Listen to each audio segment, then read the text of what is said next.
बेताल की खौफनाक कहानी पहला अध्याय। तो स्वागत है दोस्तों, मैं इंद्रजीत अपनी ही कहानी आपको सुनाने जा रहा हूँ। रात का समय था, आसमान में बादल घिर आए थे और दूर दूर तक सन्नाटा पसरा हुआ था। चारों ओर सिर्फ हवा के झोंकों की आवाजें सुनाई दे रही थीं। राजा विक्रमादित्य अपने कक्ष में बैठे हुए थे जब एक तांत्रिक उनके महल में आया। उसकी आंखों में एक अजीब सी चमक थी और उसके चेहरे पर एक रहस्यमयी मुस्कान फैली हुई थी। महाराज, आपको एक कठिन कार्य करना होगा, एक ऐसा कार्य जो आपकी वीरता और बुद्धिमत्ता की असली परीक्षा होगी, तांत्रिक ने गंभीर स्वर में कहा। राजा विक्रमादित्य ने उत्सुकता से पूछा, ऐसा कौन सा कार्य है? तांत्रिक ने धीमी आवाज में बताया, श्मशान भूमि में एक प्रेत रहता है, बेताल। उसे पकड़कर मुझे लाना होगा। मैं एक विशेष यज्ञ कर रहा हूँ जिसके लिए उसकी आवश्यकता है। राजा ने बिना किसी हिचकिचाहट के स्वीकृति दे दी। विक्रमादित्य के लिए चुनौती कोई नई बात नहीं थी, लेकिन तांत्रिक के चेहरे पर कुछ ऐसा था जो उसे चिंतित कर रहा था। फिर भी राजा ने अपनी तलवार उठाई और रात के अंधेरे में श्मशान की ओर प्रस्थान किया। श्मशान की ओर जाते समय हवा और भी ठंडी हो गई थी। पेड़ झूम रहे थे जैसे कोई अदृश्य शक्ति उन्हें हिला रही हो। दूर दूर तक कोई इंसान नजर नहीं आ रहा था। अचानक राजा विक्रमादित्य को एक पेड़ के ऊपर कुछ हलचल महसूस हुई। उन्होंने ऊपर देखा तो पाया कि एक प्रेत उल्टा लटका हुआ था।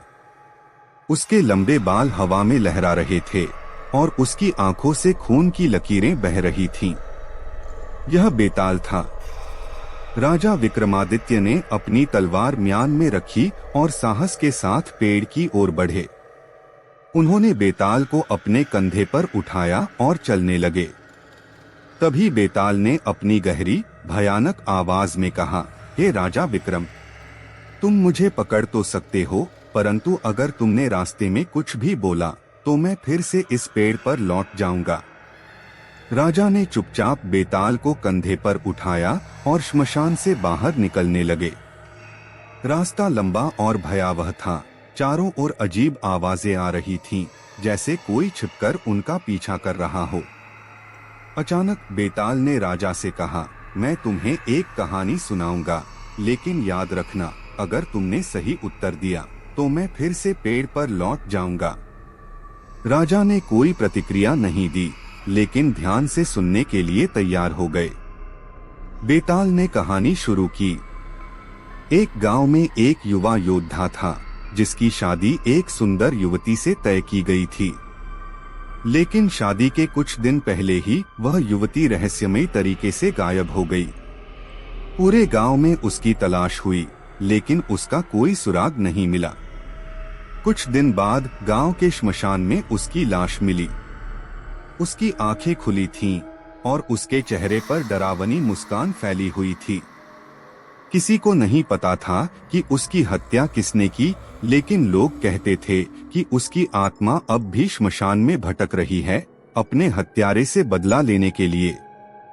राजा ने ध्यान से सुना और बेताल ने एक अजीब हंसी के साथ कहा, अब तुम बताओ, वह योद्धा अपनी पत्नी के गायब होने के बाद क्यों शांत था? क्या वह कुछ जानता था? यह सवाल सुनते ही राजा के माथे पर पसीने की बूंदें चमकने लगी। एक अजीब डर ने उसे घेर लिया, लेकिन उसने अपने आप को संभाला और जवाब देने के लिए सोचने लगा। जैसे ही राजा ने उत्तर देने के लिए अपना मुंह खोला, बेताल की आंखों में एक खतरनाक चमक आ गई। हवा अचानक ठंडी हो गई और जंगल में चीखने की आवाजें गूंजने लगी। उत्तर देने से पहले सोच लो, राजा विक्रम। अगर तुमने सही उत्तर दिया तो मैं फिर से उड़कर वापस चला जाऊंगा। क्या राजा विक्रमादित्य सही उत्तर देगा या बेताल फिर से अपने पुराने ठिकाने पर लौट जाएगा? अगली कड़ी में जानिए बेताल की कहानी का रहस्य और राजा विक्रम का निर्णय। तब तक के लिए बाय एंड टेक केयर।